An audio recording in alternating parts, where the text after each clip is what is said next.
Memasuki bulan ke-7 perang Israel di Gaza, perekonomian Israel hancur lebur. Jatuhnya ekonomi Israel merupakan kali pertama dalam 2 tahun terakhir. Apa saja tanda-tanda kejatuhan ekonomi Israel? Kita akan bahas lengkapnya dalam Bumerang Perang bagi Israel.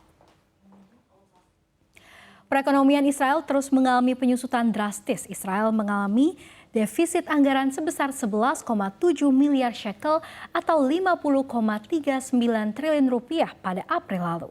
Anggaran Israel membengkak akibat perang Israel dengan kelompok Islam Palestina di Hamas di Gaza. Selama 12 bulan sebelumnya, defisit meningkat menjadi 7,0% dari produk domestik bruto pada April dibandingkan 6,2% pada Maret dan melampaui target sebesar 6,6% untuk seluruh tahun 2024. Pendapatan pajak juga turun 4,1% dalam 4 bulan pertama pada tahun ini. Dan di bulan ini saja pendapatan pajak turun 13,1% per bulan Mei 2024. Dan defisit ini tampaknya harus ditutup dengan utang. Perang Israel-Hamas mengakibatkan utang Israel melonjak 2 kali lipat pada 2023 dan kita akan bahas dalam slide berikutnya.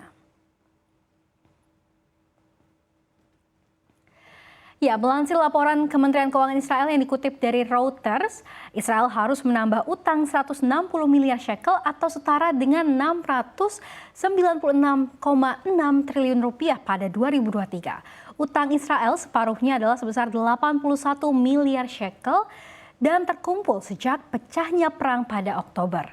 Total utang mencapai 62,1% dari produk domestik bruto pada tahun 2023, naik 60,5% pada tahun 2022 karena lonjakan pengeluaran perang dan diperkirakan akan mencapai 67% pada tahun 2024. Namun pemirsa, Israel bulan lalu berhasil mengumpulkan rekor 8 miliar dolar AS dalam penjualan obligasi internasional pertamanya sejak serangan Hamas pada 7 Oktober.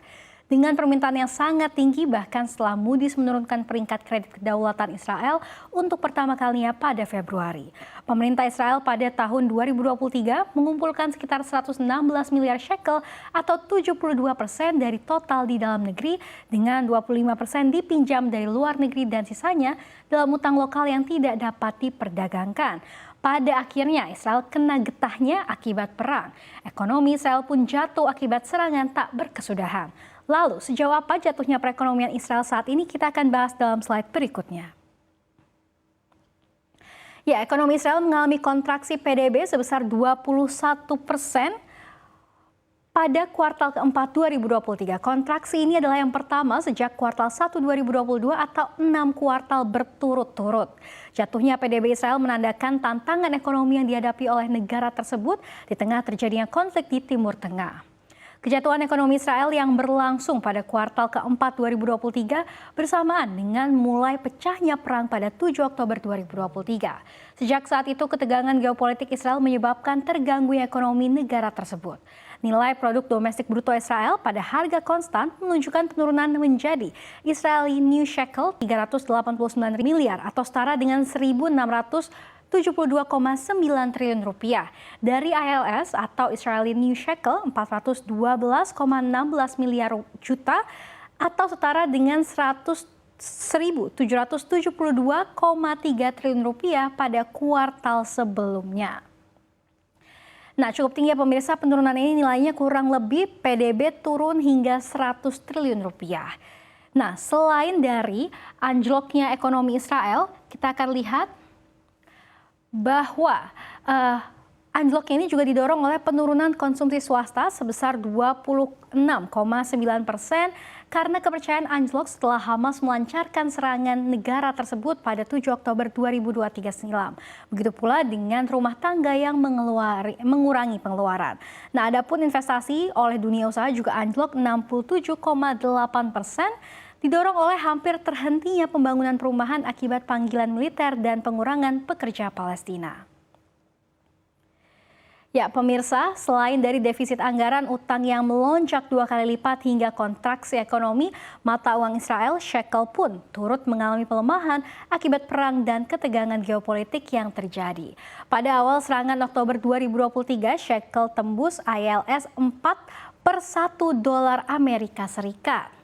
Nilai ini merupakan yang terburuk sejak tahun 2012 dan dalam setahun terakhir mata uang shekel sudah ambruk 4,2%.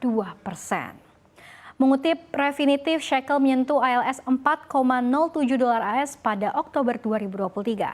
Meski demikian, mata uang Israel sudah menunjukkan perbaikan seiring dengan ketegangan yang tidak menunjukkan perluasan. Tak lama berselang, Israel kembali berkonflik dengan Iran yang membuat mata uangnya kembali melemah. Namun pelemahan yang terjadi tidak memberikan efek seburuk dengan konflik dengan Hamas. Ya, tentunya ujung-ujungnya masyarakat Israel lah yang menderita akibat terus-menerus melakukan serangan. Hingga saat ini, perang Israel ke wilayah Gaza Palestina sudah memasuki bulan ke-7 sejak serangan terakhir pada Oktober 2023 lalu. Dikutip dari Reuters, Gubernur Bank Sentral Israel, Amir Yaron, memperkirakan perang di Gaza membuat Israel merugi sekitar ILS 210 miliar atau sekitar 903 triliun rupiah.